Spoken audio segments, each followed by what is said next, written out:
ticket, 30 shots, take your picking. I was going hard like Jordan, you supposed to be my Pippin. All this money on the table, heard your thoughts and it get wicked.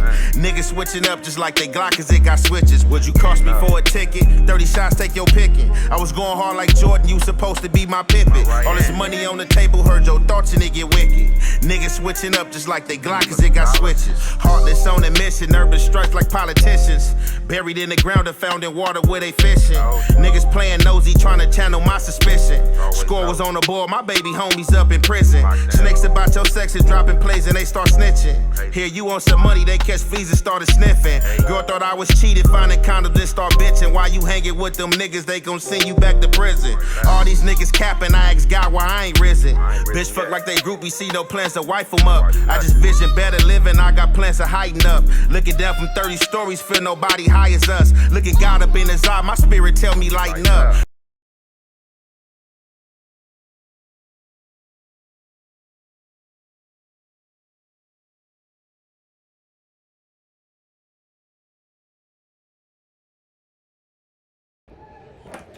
What's the good old deal? It's your boy Young and Hefe. Don't care about number what the check say. Make sure you go ahead, like and subscribe, because it don't cost you nothing to press that button. And if you ring that notification bell, I'm going to bring you mail. What's the good old big deal with the good old people? It's Hot Topics with your boy Young and Hefe, and I'm here to bring you another one like the other one. So today's Hot Topic segment is pertaining to Frankie. Frankie was the youngest A-Tray member up to date, joining the A-Trays at 9 years old. So what brought me on to speak about Frankie is the finesse two-time situation and the little kid king that, you know what I'm saying, he's been hanging with and going viral on his YouTube metaverse and or space. Because that could be any of us. A lot of us get caught up in that mischief of having somebody young around, being the youngest member, and, you know what I'm saying, trying to do grown things, you know what I'm saying, to live the grown lifestyle. A lot of us find that fascinating. A lot of us endorse that when we shouldn't endorse that, being that we led that lifestyle before these children, you know what I'm saying? And definitely if you got children of your own, you know what I'm saying? So my first time hearing about Frankie, I was fresh out of federal prison a few years ago, and I was hearing it was a young guy named Frankie, you know what I'm saying? But that was his real name. But his hood name was a disrespectful term, you know what I'm saying, to another Crip community, you know what I'm saying, that the 83Gangsters, you know what I'm saying, frequently go at it with. So when I first heard the name, first thing cut in my mind, like, okay, damn, okay, he 9, like, he got an official over there. Did he earn his name? Because I never called him by that name. Me, I called him Frankie. But you had people vouching that, you know, we can't vouch if he got it confirmed, but, you know, we could vouch that, you know, he handled his business. We could vouch that he been over there. He's on that. So my first run in with Frankie was probably like some months down the line to me hearing from him. When I got out the halfway house and I was finally able to move around, I had a spot that was on 83rd and Normandy, you know what I'm saying, that was going trap crazy, you feel me, to where it was like 300 to 400 customers coming through a day. So one day I'm in a trap, I'm chilling, you know, I see the homies outside the trap, you know what I'm saying? I'm watching them on the camera feed. I see a little kid, you know, walk up. I'm thinking it's like somebody, little brother or cousin, or just coming to buy, or somebody they know about the neighborhood. So the kid stay right there. He's going back and forth. I can't really hear what's being said over the camera. He go back and forth, you know what I'm saying, being theatrical with the homies. He end up sitting on the side of one of the homies. And from there, he end up engaging with everything that's going on. You feel me? They smoking. That was the only thing they was doing. It was too early to be drinking, but he's smoking. So, you know, the blunt is getting passed to him. The cigarette is getting passed to him. So I'm watching this on the camera feed. I hop up. I go outside. And I go outside and I see the little dude. No facial hair. Hair unkept. Hair nappy. Dirty slingshot on. Jeans faded. Shoes don't, you know what I'm saying, looking shabby, you know what I'm saying, like you got a shabby appearance and character that to where you can tell that it's unkept at home and ain't nobody taking care of him or really paying attention to him. So off the bat, this is a kid. My daughter is the same age as him, but my daughter at this time, when she was 9, she was way bigger than him. She was like a size or 2 bigger than him. So I'm like, this dude ain't being fed or nothing. He's just out here in the streets like a hyena, the fiend for his own. So I instantly, hey, what's up, bro? Like, how old are you? Oh, I'm 9. Woo. Why you not at school? I don't know. You don't know your parents ain't got you in school, don't let you go to school? Like, well, they don't really be tripping like that. And I can't remember what else he made up. But right off the bat, I knew right there I wasn't about to get caught in no child endangerment and getting caught in anything that this kid had going on. So I'm like, I told the homies, the other young homies that was of age right there, that, look, he got to beat it, bro. And if y'all gonna be hanging with him right here, y'all gotta beat it too, because I'm not about to get hit with no child endangerment behind this guy. Because for real, the crash is really giving you guys passes, even allowing this guy to be around with y'all when they stopping y'all and stuff like that. Because I guess they just feel it sad or fascinating too to see a guy so young hanging out. So I had questioned the dude what school he went to, and he had said he went to LaSalle.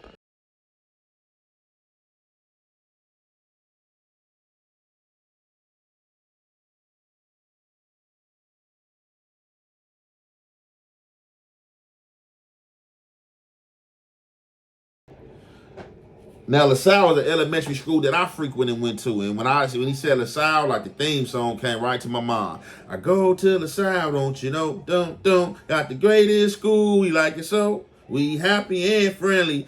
I'm like, oh man, it took me back down memory lane from my 30s way to my childhood at LaSalle Elementary. And although I was giving dude a hard time and on him, he still had the nerve to ask me for some weed, which I replied to him, hell no, I got a pencil for you though, and that's what I'm gonna give you. And furthermore, I'm gonna whoop your little ass if I catch you right here in front of this spot again.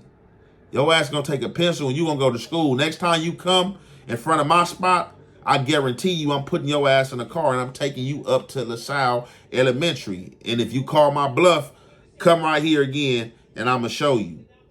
So from there, I never really seen a little dude in front of my spot no more, but I would see him throughout the hood when I'm pulling up certain places. He's out there with the younger homies, you know what I'm saying? He's driving cars and stuff like that. So I remember one night I'm coming out the spot on 83rd and I'm going to my car and I just see a car pull up and it's late night. So I'm on defense and I'm really got me irritated because you can't even see nobody in the car. I'm looking, I can see the steering wheel, but don't see nobody. Then I see the window come down. What's up, big homie? I hear the little squeaky voice and I look up in the car. Who do I see? Frankie. Frankie is driving a car.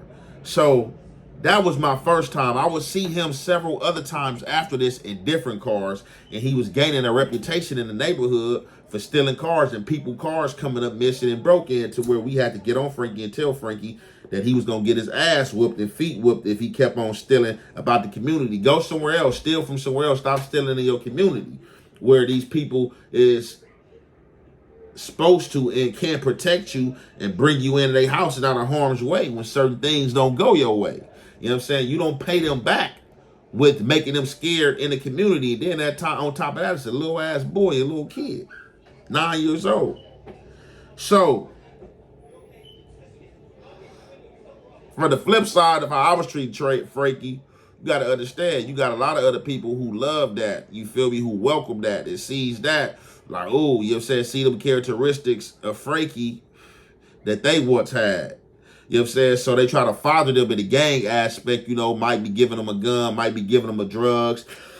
You know what I'm saying? Just giving them instrumental game, you know, putting money in his pocket, you know what I'm saying? Because people just like to see Shorty want to be a thug. You know, this a young thug like a Tupac song, but you seeing it right here in reality. So a lot of people was feeding into that and probably wasn't giving him no schooling and telling him that he had to go to school how I was on him. You know what I'm saying? But you're going to have the different dynamics of things like that because this is life. So Frankie was getting all comparisons. Oh, you know, he the youngest Crip. He might be the next Monster Cody. Oh, man, he remind me of Tiny Solo. You know, at this time, Tiny Solo had probably been the youngest A-Trader age that had been recorded. You know what I'm saying? Tiny Solo had joined the 83Gangsters at 8 years old. You know what I'm saying? It was said. And was said to be out here, you know what I'm saying, toting guns and doing everything unimaginable that an 8-year-old, the average 8-year-old wouldn't be doing. So, you know, Frankie was getting all these comparisons and things like that and getting a lot of love and gratitude, you know what I'm saying, for being the youngest member out here, you feel me, and people trying to shelter him. But with that comes too much on the plate of an 8, 9, or 10-year-old. By this time, he had turned 10 years old. He had been, I don't know if he had been a juvenile hall, but he had been to that police station quite a few times for getting caught in stolen cars. It was fun while the rabbit had the gun. Smile now, cry later type of situation. Everybody wanted to be Lil Yummy.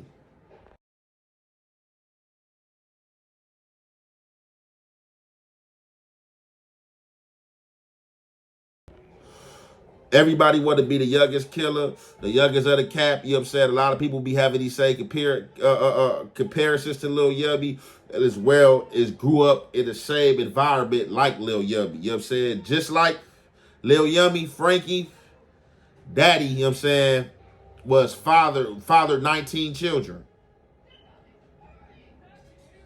His mother was young, although his father was older.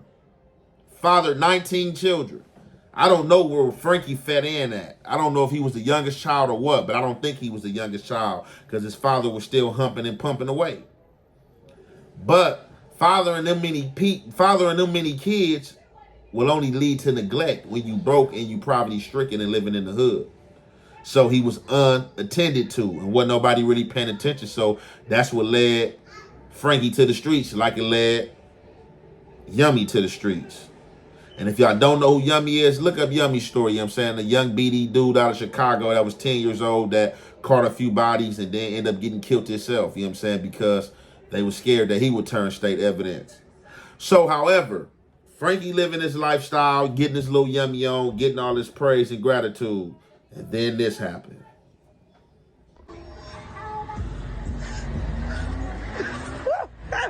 Didn't do nothing to y'all, bro. Let him call his mama. Nah, let him call his mama, bro. Y'all really doing too much, bro. What he do? What did he do? He a kid.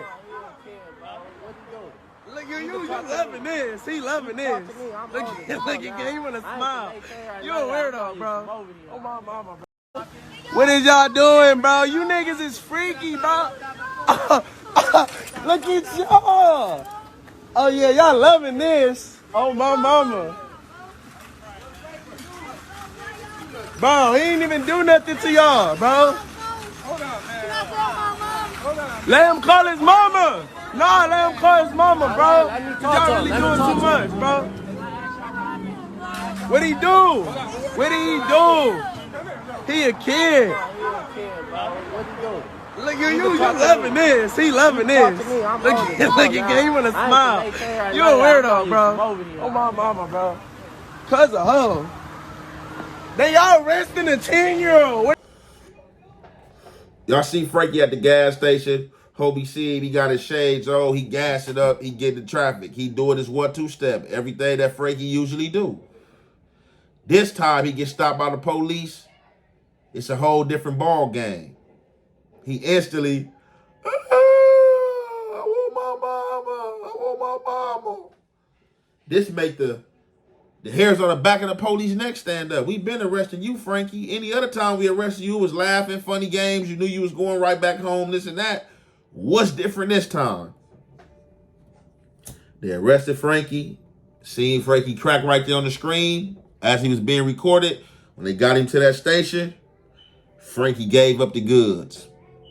The police was looking for 4 younger guys out of the 83 community. They just didn't know who they were looking for. They was looking for these 4 guys pertaining to some homicides that had recently happened in another neighborhood that was at odds with the 83s. Only description they had was what they had on camera. These guys hopping out of a stolen car. These guys all masked up. 4 young guys all shooting, doing their thing. We got dead bodies. We don't have no identification to pin these dead bodies on, but we think these guys are out of the section of the 83Gangsta community. So I don't know if Frankie got scared, or I don't know if Frankie was just tired of living the life that he was living at this young age. Like if it probably finally registered in his head, like, man, I can't keep living like this and getting caught up in these G-Rocks. Because Frankie was coming right back home for that. They don't have nowhere to really house nobody Frankie's age. They closing a lot of these juvenile halls up. They closed a lot of these camps. They closed a lot of these CYAs up. So it's really nowhere for Frankie to go. So Frankie was going back home. But for whatever was on Frankie conscious and mind, Frankie started crying on the scene. Frankie went to the station. Frankie gave up the goods. They played the tape of that homicide for Frankie. And Frankie pointed everybody out and who everybody was. He unmasked everybody. He unmasked all these guys. After Frankie unmasked all these guys, and they started arresting these guys and going to these guys' houses, kicking these guys' doors in, what do? They shipped Frankie and his whole family up out of town. They shipped Frankie and his whole family up out of town. I don't know if they moved Frankie and his family with some other family of theirs that was down south, or I don't know if they put them guys in a witness protection program. But definitely after he gave the identification up and they grasped all these guys, they hurry up and got Frankie and his whole family out of there. Frankie had another brother that was roughly 13 or 14 years old, who was also little and scrawny in size, probably to not eating and not being fed by the family, as well as he had two younger sisters that was only like 15 and like 13, somewhere up in there. You know what I'm saying? Like one of them might have been twins. All of them was from the 83Gangsters, you know what I'm saying, community and banging the set. After that situation, that was the downfall of the next Monster Cody. That was the downfall of Frankie. They moved the family out of town. Now again, I'm going to conclude that story there pertaining to Frankie. And now we got to get on to this finesse 2 times, because that's what has brought me here pertaining to this Frankie situation. No, King is no longer with me. So if you see King with guns, you see King shooting dice, you see King in the club, you see King doing grown people, he not with me. I admit, granted, I was with it once upon a time because I understand where King come from. I let him shoot dice. I let him curse. You know what I'm saying? I let him do that. And it got to a point where I was like, this ain't right. This ain't right. And we talked. And I told him, bro, we can't do that. You know what I'm saying? I want you to grow up to be a young man. I don't want you to grow up to be no young wretched young. So I went to, I opened up for the Hot Boys day before yesterday. And I'm chilling. I bump into Jay Prince, not Jay Prince Jr., the old man. I bump into Jay Prince. So he like, man, what's up, man? What little shorty at? I said, man, I sent him back with his pop, man. Well, he actually ran away from me. You know what I'm saying? Because he didn't want to accept discipline. He didn't want to. And let's get it understood. Like, yeah, it's been times where I had to discipline King because King was super disrespectful.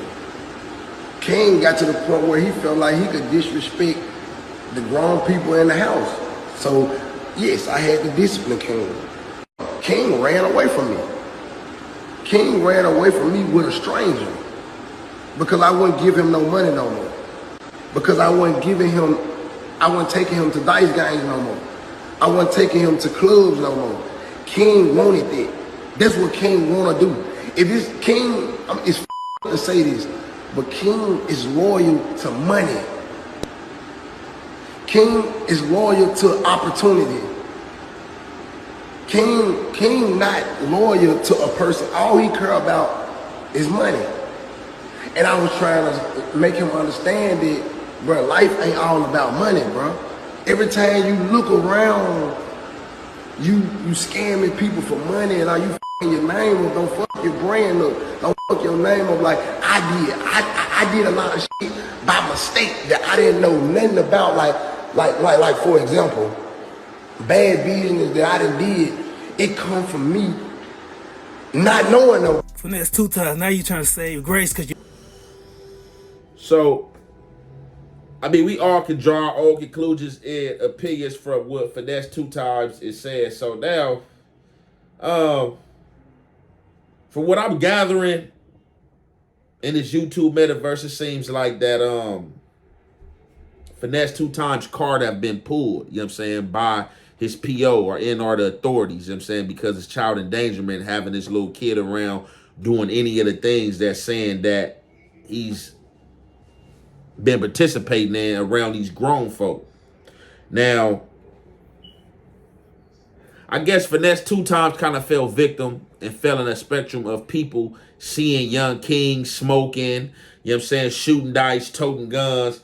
Oh man, that's gangsta. I like little dude. He remind me of me when I'm little and stuff like that. And when it picked dude up, and furthermore, in furtherance, him smoking weed and, you know what I'm saying, just doing, you know what I'm saying, just living danger. You know what I'm saying, living a dangerous aspect of a lifestyle that a 9 and 10-year-old shouldn't be living, when he should be playing video games, enjoying school, enjoying letters, you know what I'm saying, essays and stuff like that, you know what I'm saying. He contribute to the street lifestyle, you know what I'm saying. He smoked with him. I don't know if he, you know what I'm saying, gave him a gun. Allegedly, they said he gave him guns. He took him to dice games and stuff like that, you know what I'm saying, showing him that street edge, you know what I'm saying, and giving him, you know what I'm saying, I guess the street drive into a hustler mentality, or, you know what I'm saying, however, you know what I'm saying, you want to divvy it up. Now, being that he's being reprimanded from the way he's been acting with this little guy, I guess he tried to clean the image up and like, hey, look, man, I can't do this with you no more, you know what I'm saying. I guess he's been trying to discipline him and do other things to set him straight, and the little dude not having it. And it's like, rightfully so. Like, if you come get me, I'm a kid, and you put me in a car and we go on a mission and we hanging and we smoking and we drinking and we do this a few times, and then you try to come furthermore correct yourself, like, man, I was wrong. I might be already bloodthirsty. Like, man, you was wrong. Like, man, I'm not want to hear that. You shouldn't even never indulge in this with me. Like, Finesse 2 times, you 30-something years old, bro. This guy 10, I'm pretty sure you got kids this dude age, if not older. So it's like, on that spectrum, that's when sense got to kick in, and you like, man, hell no, I can't even, man. Regardless if I find any twistedness of likeness for what this dude doing, I'm not going to indulge in it with him, you know what I'm saying? Even if he's of that lifestyle and he might be too far gone, I'm not going to contribute to it. You know what I'm saying? And that's how that should have been. To y'all, but I left away from around him. I want to make that clear. He never sent me back home. He'd be texting my phone talking about some, whenever you want to come back and act like a child. Bro, why would you you kept me off the internet, bro. Then you try to switch my image up. You came and got me for who I am. And then you're going to try to change me for who I am. I'm who I am. That's how the internet know me. And any people who looking at me as a bad kid, I'm not. I'm an actually great person. You got to get to know me, my. And I hate that people actually think like the stuff that he doing. He did things for me. But he wasn't, I ain't get mad because he didn't buy me no designer clothes. He didn't even buy me no designer clothes like that. I just had to actually like beg him type shit. Bro, only time he bought me like designer clothes, like, hey, whenever you gonna get some for my video shoot, whenever we going to a show. Like, he didn't care how I dressed it when I went to shows. Like, stuff like that, man. And, man, I'm just trying to address this to y'all, man. He's a conniving person, and it's paperwork that he tried to say he gave my grandma $10,000 and bought me a $40,000 watch and a $100,000 chain. He was smoking with me, giving me drugs, man. He told guns around him. They don't supposed to have guns around him. Sugar, she be having guns.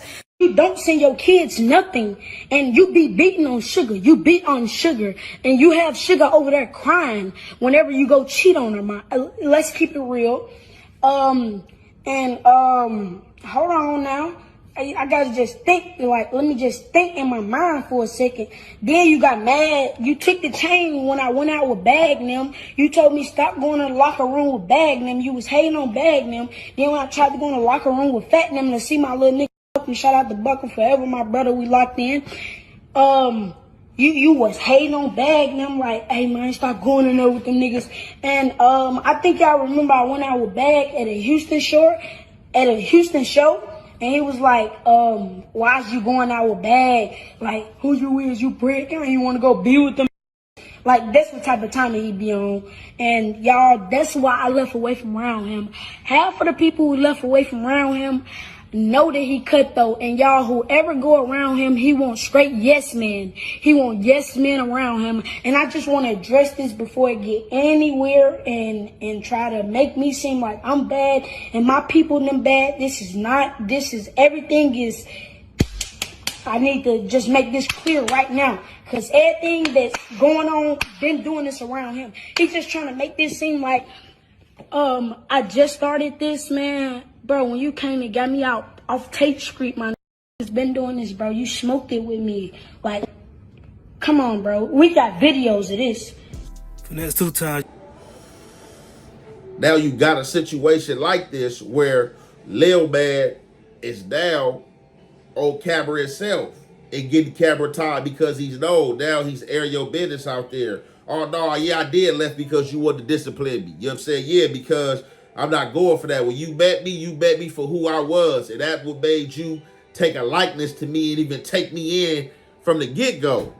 And even living with you is not even all that good. You know what I'm saying? Yeah, we smoked and did this and that, but you know, you don't buy me designer clothes. You don't get me fresh. You really don't care how I am. You know what I'm saying? You make this look good to the streets and to the industry as if you taking care of me and took me in. But man, I'm still really shit thugging. You know what I'm saying? I just got a place to live. You know what I'm saying? A place to lay. You know what I'm saying? Under your luxury.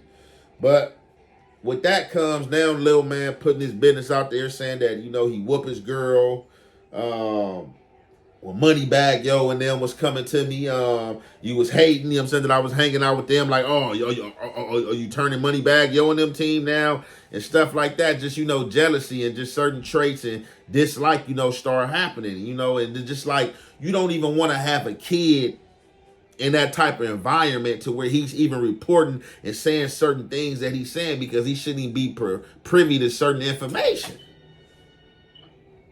He shouldn't even be privy to certain information, and now he's furthermore even putting you in endangerment in being taken to jail or, you know what I'm saying, a case, whether it's a suit, a civil suit, anything coming against you for what you participated in with this young guy. Like, we got to be mindful of street niggas, bro. Like, regardless of how thug you try to be, a gangster you think you is, bro, like, at some point in time, bro, it got to click in your mind and you got to have some knowledge and you got to use your brain, bro, and it got to click on what you doing and how you moving and what to do and not to do, bro. And them type of situations you don't want to get crossed in because now you got this little boy on here, you know what I'm saying, shooting his jump shot, and a lot of people is going to feed into what he got to say. He can say anything. And there you go again, finesse back to jail. But there's just situations I wanted to point out pertaining to minors and pertaining to street dudes, thugs, gangsters, whatever you want to call yourself, hustlers, you know what I mean, you know what I'm saying? Any dude of the street edge in our lifestyle, man, like, you can't secondhand certain shit and shit like this because you don't want to get put in these situations where you can be jailed or be put in child endangerment or somebody got to be unalived and or killed because of a situation of a minor that's not even wholeheartedly and mindfully senseful himself and still got years to grasp and grow, but it's being stunted because of the lifestyle he's being led, and now he's being put in a situation where he has to grow and grow fast and rapidly. But it's your boy Young and Hefe. Don't care about number what the check say. Make sure you go ahead and like and subscribe because it don't cost you nothing to press that button. And if you ring that notification bell, I'm going to bring you mail. Keeping it real and showing love, absolutely free. Still some of the hardest shit for a lot of you bitch ass niggas to do. So if you ain't a bitch ass nigga, let me see you keep it real and show me some love and share this post right here, cake ass nigga.